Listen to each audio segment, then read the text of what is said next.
vì vàng nguyệt vàng phẩm buồn sang khắp những anh tài chế có mày làm đúng hàng là dịch lê ra đây có mày màu mạ lú lại và hình ra bộ bên là lại màu có lại đập năng lê đường hàng lại đập năng mạc này vừa ta cất lại mừng đi nạp cả đi trình năm đồng năm ai lại là bộ lú lại vàng ngại lại lip lại lần bự này lại đang lân này cuối bằng lân này vẫn là buồn sang tam tam tao thật ra này lại kịp này lại bộ màu sẽ nút tôi được bộ lúc nào việc buồn sang tới ta ra này bạn thầu dừa ma túy này thầu cái chỗ rõ thầu lún tài cái lại sâu sắc là này nó có mấy một là hình rồi về cái đi Hun Sen chiến tích của Việt Nam như của Việt Nam lên từ cái những cái đang sang Việt Nam như bạn nhiều mức cái pol bị mọc rồi từ bớt cái lại cái ná Hun Sen lại bộ kèm ô mà một niệm năm cái lại lần cha ở Việt Nam lên nó mang những non là như bắt thầu mưu cái chiến thuật của Trung Quốc cái là cái na thế cái nhiều là học không tắm nhá cái là Prague Trung Quốc tu nếu có nông doanh Hun Sen Humanet cái lấy lần là tu Prague cái là nhẹ quay thì giờ canh đào Phú Nam nó là canh đào Phú Nam này nó bao nhiêu thành công mà nhiều cả một thành công từ đây thành công như bạn cái là Campuchia hàng Việt Nam bị chụp lại giữa cái nhịp là nhiều là canh đào Phú Nam nó lại đoạn rô bởi đi có cái lấy lần cha Campuchia mang đôn ca sông Hồng sông Hậu đây lại nhiều màu khót lên từ một màu như dấu hẻm đó là lấy xin social đức nào bởi đi lần trả hàng triệu người tắm nhất cả đi Việt Nam màu lấy khót nhóm để đăng lấy nhạc mà nó rõ nó mày về xem mỗi cái lấy video Hun Sen cái lấy rõ về cái rõ hạt nhiều mức của Việt Nam cái lấy vừa đang bắt đầu đi đẹp là vi bỏng lên từ nhiều học này là đi đẹp được vòng này nó mà vệ xem lắng lấy video bất lần cả làm với lần này không ngu hơn Việt Nam. Tôi xin nhấn mạnh lại, Campuchia không hề ngu hơn Việt Nam. Kính thưa quý vị, các cụ nhà ta có câu dâu vì gạo, bạo vì tiền. Những năm vừa qua, Campuchia như đang sống trên cõi thiên đường với hàng tỷ nhân dân tệ, được Trung Quốc bơm thẳng vào ven của gia tộc họ Hun. Campuchia ngay lập tức thể hiện mình là một dân chơi thứ thiệt khi tuyên bố sẽ trở thành trung tâm tài chính, giao thương lớn nhất khu vực. Thừa giấy thì vẽ vòi. Khi tự dưng không làm mà lại có ăn, Campuchia bắt đầu nghĩ đến việc khôi phục hình ảnh một cường quốc trong quá khứ bằng cách xây dựng con kênh đào mang tên Phú Nam Techo, trị giá 1,7 tỷ đô la Mỹ. Cái tên đã nói lên tất cả. Phú Nam chính là tên của đế chế Khmer hùng mạnh năm xưa, với ý nghĩa cao cả và thiêng liêng đó. Campuchia không ngại ngần mà vay mượn thả ga, bốc cái bát họ từ phía Trung Quốc và động thổ cho mình siêu dự án thế kỷ. Ngay khởi công họ đã không ngần ngại mà tuyên bố rằng sau khi con kênh này hoàn thành, nó sẽ giúp Campuchia tự thở bằng mũi của mình. Nói cách khác, con kênh được ví như lá phổi mới, giúp Campuchia tự thoát khỏi sự phụ thuộc vào cảng biển của Việt Nam. Do nó lại của mình cả là họ Hun lại Campuchia từ đây nhận thành công nhưng mà nhiều bộ kèm mút mà hàng lời bóng lần cha Việt Nam bộ do cất tạo bộ tiệm mạnh là lại Hun Sen hàng Việt Nam là lại nhiều dòng tới lệ tua bộ chơi này là bóng mạng này đúng do những bạn lại những bộ lần cha Việt Nam bộ thầu đi piao lệ từng là phải lần là cái polu nó được dưới nó hai này đã bộ lại còn lại thuộc lại lạc ngạn đấy bạn Việt Nam bộ càng yêu vỡ Hun Sen đâu lệ từng mang non này luôn ta cả lại bằng quân tắc bằng lại đã buồn sang cái nhà po nhiều xuất thị Hun Sen xuất thị đừng nuôi bộ màu chập làm ảo tôi lần cha cái nhà po lệ từng tôm nuôi tôi cả lại mạng pro bởi anh lần cha Campuchia cái này là Campuchia suy đoạn một bộ càng đội chung đâu vẫn là buồn sang rôn đấy cả lại vì bằng càng tôi chứ cầm trụ văn đến cần về mà này do gần như thâu nó đã đang sản Việt Nam bộ màu sam tạt là hẻm không dưới nước công sản hai này là như lệ là phải như bật lệ là bị hẹp Hun Sen đấy các bạn mời vệ xem lăng lại rồi được. Campuchia bỏ qua mọi lời tham vấn chân tình của Việt Nam, ngang nhiên đi ngược lại quy luật tự nhiên, mà chặn dòng chảy của sông Mekong về phía hạ lưu. Các chuyên gia quốc tế từ trung tâm Stimson cho đến các nhà khoa học độc lập đều lên tiếng, nếu hoàn thành thì con kênh này có thể làm gián đoạn dòng chảy phù sa xuống đồng bằng sông Cửu Long, vườn lúa lớn nhất của Việt Nam, gây ra hiện tượng xâm nhập mặn nghiêm trọng cho các nước dưới hạ nguồn. Nhưng Campuchia từ chối cung cấp đầy đủ báo cáo đánh giá tác động môi trường, phớt lờ nghĩa vụ tham vấn theo Công ước Mekong, một hành vi bị coi là đơn phương, thiếu thiện chí và gây mất điểm nghiêm trọng trong quan hệ khu vực. Không những thế, trước ngày khởi công Hun Sen còn dõng dạc tuyên bố Campuchia không ngu hơn Việt Nam, chúng tôi không cần tham vấn. Campuchia tự biết mình phải làm gì. Và rồi như là quả báo nhãn lồng ập đến, dự án mới khởi công chưa đầy 1 năm, đất nước Campuchia đã liên tục xảy ra những biến cố. Trong nước thì phe đối lập liên tục gây rối, quấy phá. ASEAN thì ngó lơ không mời đến dự các cuộc họp quan trọng. Đất nước rơi vào loạn lạc khi chiến sự vùng biên nổ ra với Thái Lan. Kết quả là Campuchia đã đầu hàng vô điều kiện.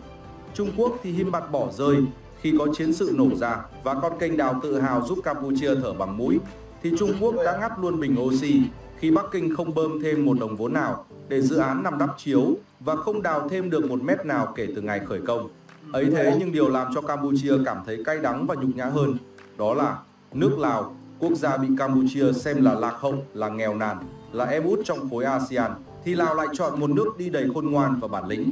Trên thực tế, Lào cũng là quốc gia nhận rất nhiều tiền đầu tư. Jordan Topol Campuchia nhiều mực mạch có trả Lào lại 4 bình nạp tạp có trả lại thổ đi piar nhiều học ác tam biết lại đi piar mang non nhiều mực vật của Việt Nam sẽ mơ. Nên trả lại đã bổ lại thua bổ trả Campuchia hàng Lào lệ cái hiếm bại nhiều mình cần lần trả Việt Nam. Tôi đáng công sản Việt Nam lại hà này bổ nhiều miêu cái kinh thuật như hiếm bại chẳng như bằng phố mà pro lệ tôi đang trong sai bổ hình nghệ ASEAN lại và anh đi Đài Loan ra can yêu là mất của Việt Nam vật Campuchia Lào đi điều vừa những bạn trộm trả này đã bốc vừa trả như liên kếtกับhệ thống cật lấy chính trị chiến lượcกับlấy quay này quay là cánh đảo Phú Nam lệ tương Lào từ như một rõ rung dưới ta buộc lại tiện là đồ mạ rõ này tơ một lại rung Campuchia hàng Thái Lan đấy bạn có lấy lần trả Trung Quốc tập quân bình chứ có ta lấy bộ màu chị cất lại hẹp quân xén nhiều bộ dạ nó tài thì nhiều bố keng như trong cái nào cuộc hao như lại mà như ép lên này để cho mà ép lên mà xịn mình lại ép lên này vừa cất lại ép kia của mày tao có bình lại cái nhiều như ra mày cần ngã mày cái nòng tiếp mày đi lần trả để lại mày cầm chia lại mày cái nòng làm phi bong mày thuê lợn la mày phi bong hàng lại tiền bây giờ mày phi bong lại mà càng yêu học toán bật linh khán xin đầu ngã cái chẳng đi chẳng này như bưng ngã nó xong lại này đã buộc tiện như ngã cưới như ngã xong vô cất nhiều bụi cái chẳng mỹ vừa trả này lại nhiều số nhiều rô như là tìm lại nhiều tấm để so một lần hẹn lên cái thuộc của mình bằng nhiều kinh tế thị trường nên vậy nó mới về xem mượn lấy video này đừng giảm đi từ Trung Quốc. Nhưng khác với Campuchia, họ không tin tưởng hoàn toàn Trung Quốc. Lào nhận tiền để phát triển đất nước nhưng không muốn lệ thuộc. Lào chỉ tin tưởng tuyệt đối vào Việt Nam, chung thủy sắc son với Việt Nam. Và rồi, những ngày vừa qua thì chúng ta đã được chứng kiến rõ nét hơn sự tương phản sâu sắc giữa hai lối đi ấy. Giữa một Campuchia đang mắc kẹt trong tham vọng đào kênh Funan Techo, ngập ngụa trong nợ nần và tranh cãi khi Trung Quốc quay xe, với một đất nước Lào điềm tĩnh, khôn ngoan, chọn cách nối biển bằng lòng tin, bằng hợp tác ba bên là Nga, Việt và Lào. Vậy thì cụ thể, trong chuyến thăm mới nhất của Tổng bí thư Lào tới Điện Kremlin, Nga và Việt Nam đã giúp người anh em Lào như thế nào mà khiến Campuchia phải ghen tị và nhục nhã như vậy? Sau phát biểu gây chấn động, Campuchia không ngu hơn Việt Nam của Hun Sen, thì thực trạng giờ nó lại là đã bộ rẽ có pi bằng dòng đây miệt và lệch lạc cái lại rẽ cái nhiều lại Việt Nam Campuchia không ngu hơn Việt Nam nên lại vừa kết lại tạo bộ lại nhiều mũi của Việt Nam những bộ lại